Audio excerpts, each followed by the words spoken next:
Dang, episode 5. It's bittersweet. This is our final episode. This is the episode where we install our top end, our 67 millimeter top end on our GY6 engine. That's the 232cc fire-breathing monster. This is the motor that pumps out almost 30 horsepower and hits speeds of almost 100 miles per hour. I'm kind of bummed because I love building almost as much as I love riding. And this is the final episode. If you haven't watched episode 1, 2, 3, or 4, go back and watch those. That way you're caught up. Episode 1, we did a case prep. We installed the final drive gears and the bushings. Episode 2, we did GY6 rear disc brake kit to slow that sucker down. In episode 3, we installed the crankshaft. Very important to know how to do that. In episode 4, we did the ultimate CVT transmission kit. And finally, we're wrapping it up with the top end. Now we're getting to the fun part. We've got our 67 millimeter forged piston, ceramic coated drop-in 57 millimeter stud spacing for the GY6B. Coolest thing of all is the ring end gaps have been measured and installed by us onto the piston. So I'm just sliding this just a little ways down, just like that. And guess what? That piston doesn't ever have to come out of the cylinder. We just slide it onto our rod, put the pin through. I'm going to show you all this. So there's that. Then we've got our decompression head. If you notice this little relief here, these monster valves. Look at those suckers. And then here is our decompression cam. Very, very important with these big motors like this because you can't crank them over. So see that little guy? It opens up the valve just slightly as the engine's turning over, so there's not very much compression. Once the engine starts, that valve, that little guy closes so the valve can close all the way, and you got your, this is a J300 cam, and then you got it started up. And then it comes with the Taiwan made rockers. Good stuff, not the Chinese stuff. Then we've got our CR7 HSA spark plug. Then we've got our longer cylinder studs, a must, because remember we got our longer timing chain. One thing I didn't talk about is the cylinder has that built-in 8 millimeter spacer in it, so you're not having to add any spacers or anything like that. It comes with a thin gasket and a thick gasket. We're going to use the thicker gasket. The thin gasket's for like high elevation. This isn't going to high elevation like Colorado here. We've got our piston pin, our clips, head gasket, we've got our dowel pins, and our Pro Build valve cover with the gasket that I need to install. Let me show you how this works. These are our longer 195-203 cylinder studs. So we need to find the long, there's 2 long ones and 2 short ones. So let's figure out which one those are. Okay, here's the long ones. The long ones are going to go down into here. We need to put the dowels in. There's 4 shorties and 2 longs. The 4 will go 2 here, 2 on the top of the cylinder, and 4 in the rockers. Okay, and then we've got 2 different ends. We want the smaller end in there, like that. Let's just get these started. The way that I crank these down is we've got the nuts here. Screw a nut on there, and then get a nut to follow. Like that, and then you're going to tighten them down on each other. Just like that. Now, I'm just going to get these studs in there so they're just nice and snug. I've seen people crack cases by cranking these down too tight. I'm just going to go around and do all 4 of those like that. 2 longs, 2 shorts. If you did it right, all of the cylinder studs will be even. Put the base gasket down here like this. Slide your timing chain through your studs. Get your studs lined up. Make sure your rod isn't in the way. There we go. Perfect. Okay, so here is our cylinder. This is the cool part. So you're going to get your timing chain tensioner going up. So if you notice, the piston is sticking out just far enough so I can put the piston pin through. By the way, I already checked fitment to make sure this slid in really nice and easy before I installed these studs. Okay, watch your timing chain tensioner up here.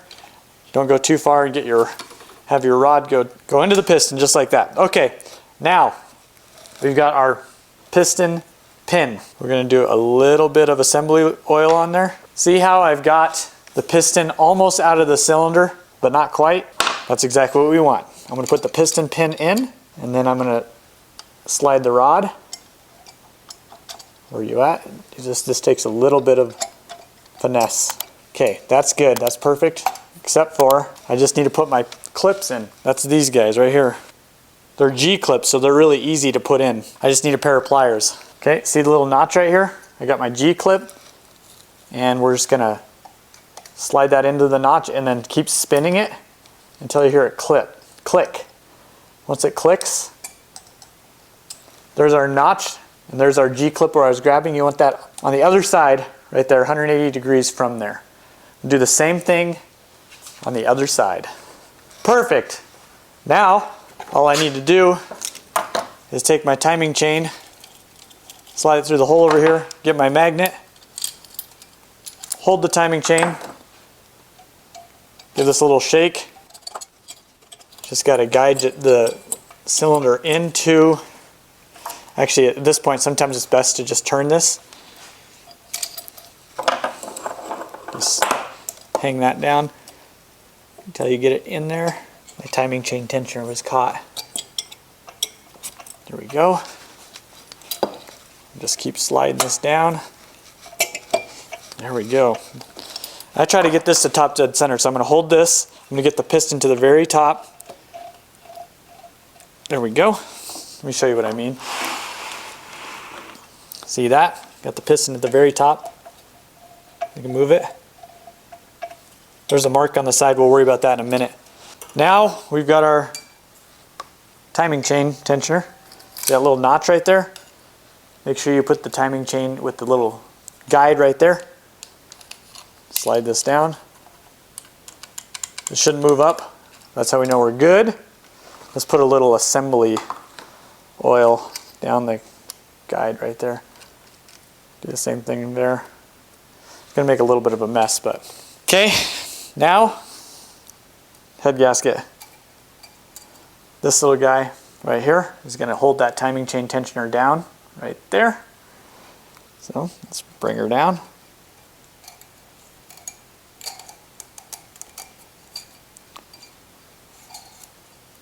Perfect. Now we just need 2 more of our dowels. These are going to be the short dowels. One will go there. The other there. Now let's try to move this thing down. I only want to go down. I don't want to pop this cylinder out. So let's go down. See if we can go down. Just like that. Okay. Because I want to put some assembly lube in the cylinder.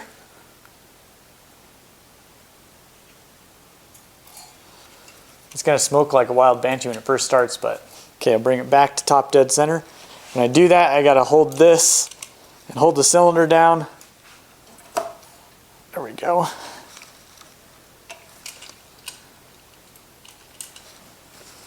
Perfect. So let me go around the side and I'm going to show you top dead center. This little line right here and the little T that's on the magneto, that's top dead center. So you want to make sure the crank is set to that from now forward until we're done installing everything. Okay, now the cylinder head.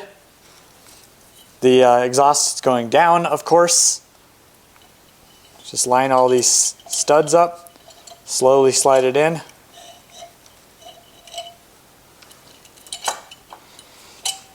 There we go. Now we're going to install our J300 cam. We want to make sure that the Pro build, or I should just say cam lobes are facing downward. This line and the side of this is going to be our reference. So what I'm going to do, cam lobes down. This thing needs to be lubed, so but I'm going to wait. Oh, you also want to keep the chain tight and all the loose slack will be up at the top. So go like this. Slide your chain up, just like that. This line should be lined up, let's see. Yep, it is. And remember, we're at top dead center down at the bottom. Okay, we're going to put these screws in here. It's very important that you install the correct screws. If you don't, this is the one time I had a problem with my 232. The screws were too short and it was only being held by a few threads. and at about 3,000 miles it pulled the threads right out of there. So get those in there. We'll start cranking those down. I'm just going to make these snug, and then we'll come by and put the come back around and put the cam tower back on, or the rockers. This thing is a beast, and these things are super reliable. I had my 232 up to 500 degrees and it still didn't blow up, which was crazy. You should never have it up that hot. Okay, now the cam tower. Okay, you got these. Exhaust is going to go down. EX. Oh, yeah, these little pins slide out, so be careful. Exhaust is down. Oh, hang on. Rewind. Now we need our dowel pins, our longer dowel pins. There's 2 extra long dowel pins. Those are going to go here. It's obvious where they are because there's a slot for them. EX is exhaust. That goes down. Just kind of work this into place. Sometimes these can be like a serious booger. Okay, that's down all the way. Now, grab your washers. You want to make sure that these valves are loose, actually. You want to make sure of that before we get going on it, because otherwise if we're cranking it down, these valves are getting tight. They could be going into the piston, which is never good. I like to put a little bit of assembly oil around the washers, so when you torque it down, there's no binding. You can use motor oil too. Can you believe this thing's going to pump out around 26 horsepower, about 30 horsepower. It just depends on where you live. But 26 to be safe. That 4-valve is 30 horsepower. These things rip and they roar. Okay, we need to torque these down in a cross pattern. We'll go ahead and do that. By the way, for timing, okay, we got that line there. Sometimes it's not exact, but it's pretty dang close. See that line there? And if we come around here, and there is our top dead center line. This line right here is lined up with that line. 17 foot-pounds with the torque wrench. Just like all of these motors, if something starts feeling weird, don't freaking go anymore. Okay, there's 1, 2, 3, 4. Now we need to set the valve adjustment. We got to keep our top dead center. Make sure we're there. 0.004. So normally I just go to screw these in by hand until they're lightly touching, and then back it off just a little bit. Let me get a feeler gauge. Okay, this is a special tool. I could spin the nut on top, and then I could tighten the nut on the bottom. But 0.004 is what we want. So I'm going to slide my 0.004 in there. And see, I can't pull it out too tight. You just want it to drag. Slide it in and slide it out and drag. So this should not move, because that's what I was choosing. So I'm just going to keep that there. I chose it to be right there. Crank that down, check again, should be 0.004, should slide in there nice and easy, which it does. Do this again on the bottom. Important for you to know, the cam lobes need to be down, pointing down when you're doing this. It's dragging perfectly. Hold on to this, tighten that, check it again. It's dragging. Perfect. And the most important part of everything, well, first let me put some assembly oil on these cams, on this cam, these rockers, because this is the only oil it's going to get until the oil reaches the head. So you want to make sure. Now we've got our timing chain tensioner. Before we turn this motor over, we want to make sure everything's tightened down. If we start turning the motor over, it could skip a tooth. We don't want that, so we want to put the gasket on there, and then the timing chain tensioner, and then the bolts. Crank those down, 9 foot-pounds. Once those are in, all you got to do is pull this little pin. Now the timing chain tensioner is pushed out. That was this little thing. I just pulled that out of there. And then we'll put our, really quick, see that sucker? That just kind of caps it. Let's crank that down. Okay. Now, most important freaking thing of all. Do not start your engine, no matter what, unless you've turned this. See, I'm turning this cylinder out. Let's back this up. See, I'm turning this. I keep turning it. I'm looking for any sort of binding. I can't have any binding. I'm gonna do this a bunch of times. If it binds, the motor needs to come apart, figure out what the hell's going on. Right now, it's like butter. And then the last step is buttoning up the motor. I'm gonna put the valve cover on. But this is so important because if you go to start the motor without doing this, and if something's wrong, you're gonna bend the valve. If I'm doing this, at least there's no way I'm gonna bend the valve because it's by hand. Let's put this spark plug in. This is a 5/8. Okay, turn it over again by hand. Keep in mind that it's definitely easier than it should be to turn over because of that decomp cam. But you want to make sure that the spark plug's not installed while you're turning this over because you'll be like, there's a problem. Something is tight. These are easy to mess up. So like I've got the little O-ring in the valve cover. It's easy to slip out. So that'll go on like that. But let me find the hardware real quick. Once you get it in there, hold it down so it doesn't slide out. 9 foot-pounds, snug. We need some cooling trouds on there now. Here's a dipstick breather. Sweet. The little oil cooler nipples. It's a cool thing about these GY6Bs is they have the oil ports built right into the engine cases. These will probably need to be adjusted. I'm just gonna slide them to the side for now. The colors don't mean anything. You just choose whatever color you want. Okay, and finally our ugly cooling trouds. You'll need the 4 self-tapper screws. You need the top cooling shroud, the bottom cooling shroud, and then the side. Let's do the install. To start, we'll put the side cooling shroud on. Just got to get this little rubber grommet that we installed earlier into its little slot. I just wish you didn't have to run these because now we're covering up all the pretty stuff. We have a liquid cooled 232. That makes it look cool. I'm just trying to crank this down so it'll hold this rubber piece in place right there. Go down here. These things never really fit very good because we just put an 8.2 millimeter stroker crank on here and they don't make cooling shrouds for that. So you just kind of have to make the 150cc cooling shrouds work, which kind of sucks, but that's the truth. Spin her around. Okay, top one. This is where I'm talking about they don't really fit. You got to kind of work them to make them fit. There's that one. We got this one.